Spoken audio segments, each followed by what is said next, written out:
Because I get to travel around the nation and hang out in some of the most amazing schools coast to coast, I'm afforded the opportunity to see some incredible things that are happening in the classroom, like some of the most amazing shifts in education. And I think that's what it takes. Like, I think you have to be in hundreds of schools across the nation to really see some of the cool stuff that's happening. And one thing I'm so fired up about is the increasing number of men.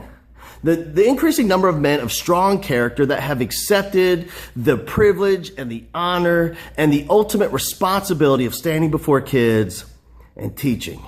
It's happening in classrooms, it's happening in the administration offices, it's happening on the football field, in the weight room, the gym, the band hall, the choir room, the theater stage.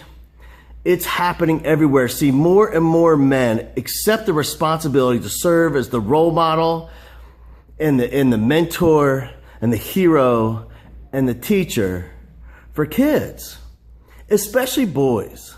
That's one thing, man, I don't think we talk enough about. The boys right now, boys in our country, I don't think there's ever been a time in history where boys have struggled more academically in school. To see boys, really over the last couple of decades, it has been a downward trajectory, a declining trajectory in terms of academic performance for boys. It's been, and I got to tell you, man, it's really no coincidence when you think about what's happening in homes. We have more and more boys coming to school from single parent homes, more boys coming to school from no parent homes. And even some kids that have two parent homes, the father in that home simply is not participating, and they're not active, and they're not engaged in the process of parenting. And we see the effects of that every day in the classroom. Academically. Years ago, in 1980, I saw this, Dr. Leonard Sachs posted this. Years ago, 1980, they passed out a questionnaire, a survey for kids. And what it says, it was asking kids what they do for fun, what they do for entertainment, and reading was on that list. And for the girls and boys in 1980 that checked off reading, that they read for entertainment, like they're not forced to read. I'm not talking about like a novel they're made to read that they hate. I'm talking about a kid that picks up a book that wants to read it and does it for entertainment on their own volition.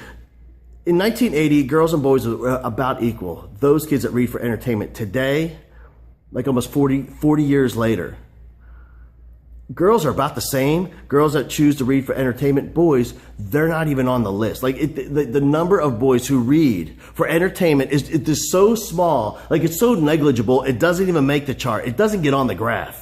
And right now they call that a gender marker, where what that means is when they look at boys and girls, that's one of the distinguishing markers. That's what separates them. Girls read, boys don't, period. And you know what? That's why, like, when I walk into a school and I see a man in the classroom passionate about reading, English, and language arts. I was just hanging out with Jacob Chastain. He's the host of the Teach Me Teacher podcast. I was just recently on that podcast up there in Birdville ISD, and I was hanging out with that guy. And man, his classroom, it's amazing. There's Christmas lights. It's such a cool vibe. He's got his own library where kids can check out books from his personal library. And that dude is passionate about reading. And you know what? It's like he's trying to find that book to get a kid hooked. You know how it takes. Like, all it takes is just the right book to get a kid hooked on reading. He's like the neighborhood, book dealer. He's trying to get little kids addicted to books. And that, when I see that kind of guy, when I see that kind of a man in the classroom, a great guy serving as a role model for kids, that's what's so exciting. And by the way, reading is just where it starts. It gets worse for boys over time as they go through school. The difference between boys and girls in terms of academic performance gets wider and greater and wider over time. Right now, like in college, right now, boys and girls, men and women, male and female, they're 57% female, 43% male college students. And graduate degrees and kids that graduate with honors, 2/3 are girls, 1/3 are boys. Boys are struggling. And I don't think we talk about that enough. And when you first look at the research, you can almost misinterpret it. Like, oh my gosh, man, we're doing such a great job for girls. It's really not. The girls haven't shifted all that. It's about flat across the last few decades. There hasn't been much of a change. The only thing that's happened is the downward decline of boys year after year after year after year. And that is why I think it's so amazing to see those men in the classroom trying to make a difference. You know, years ago, it really might have been back in the 60s, 70s, 80s.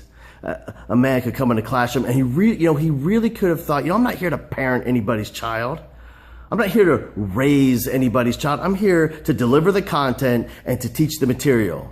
Maybe that worked back then, but today for these kids, especially these boys, what I love seeing those men that have come into the classroom and they get it, they understand it, they know it. As they stand before those kids, they're thinking, if I'm going to deliver this content, if I'm going to teach this material, then first, I have to be a role model. I have to be a mentor. I have to be a hero. I have to be a parent.